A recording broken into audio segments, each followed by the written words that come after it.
Welcome back. This is the last in our little series of Savate, where we're going to be looking at hand techniques before we move on to looking at the feet stuff that is much more commonly associated with Savate, given it's kind of a French form of kickboxing. But it's important we cover this because whilst more modern Savate sportif adopts Western boxing, so it's very much here, and these kind of techniques you'll be used to from Western boxing. Originally Savate had these large open hand techniques, so I think it's worth keeping those in because it gives you options, and I wanted to cover them. So then we're going to move on and look at the feet. So there's only two more I want to cover in this video.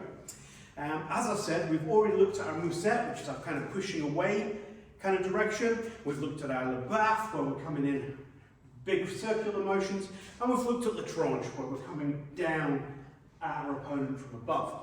So the two I want to look at are really covering the two lines we haven't looked at yet.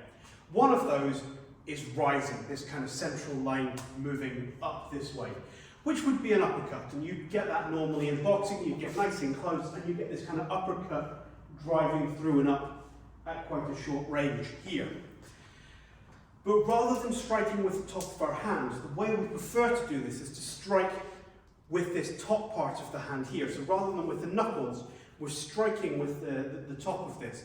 So we're really aiming to get that whole area of kind of bone there, so that when I come in, I want to strike up and through my opponent here.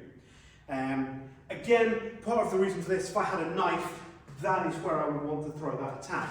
So with an unarmed, I just want to get that same thing to make them rattle their teeth. It comes in from quite a different angle as well, if you bring your guard up. If I come in for a sort of modern hook, I've kind of got to deal with this fist, and I've got to get in quite close before I can land anything. With the uppercuts we're using, I can kind of step offline and just drive it straight the way through and get that strike in between the guards. So it comes in at a kind of odd angle, which is quite nice. I think it's actually called the Slavic uppercut, which I assume comes from its origin, although I've done no research on that, so I can't verify that in any way. But it's just that way of delivering an uppercut, but it's done at a bit longer range and allows me to do things like a détellage. So if there was a back fist coming here, I can step offline and then deliver that up and through my opponent's chin quite easily. So it kind of fits with the whole kind of Savate package we're looking at. So that's, as I've said, how we would deliver that attack.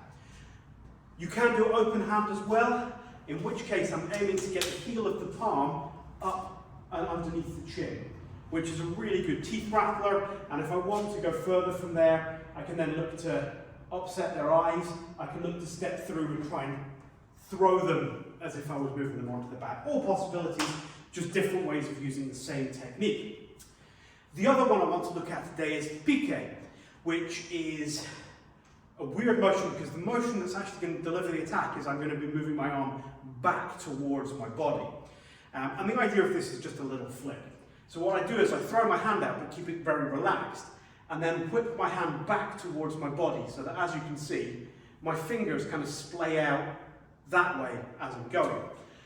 So what I'm going to do is throw it and then try and whip it back to just make my fingernails drag across the front of my opponent's face.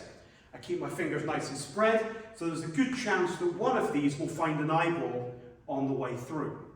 So it's not going to do any damage, but it can cause the eyes to water, it will cause them to flinch, so it works as quite a good distraction to open up other areas. So if I was coming in, I could start with a pique, and whilst he's distracted, look to drive in straight to the kidneys, which is a hope I would strike I'd never hoped to get in if I'd gone in straight away.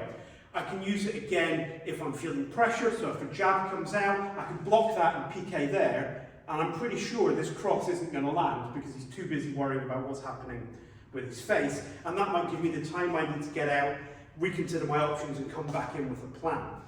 So it's more of a utility strike than a to-do damage.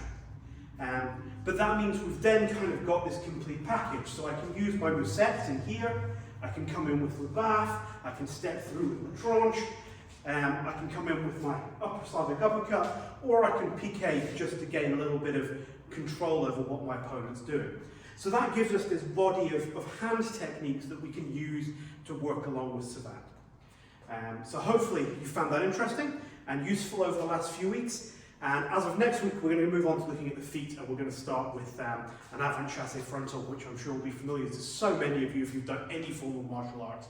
But we'll start looking at how some of the footwork works in and tie that into the hands as we go. Right, well, I'll catch you next week.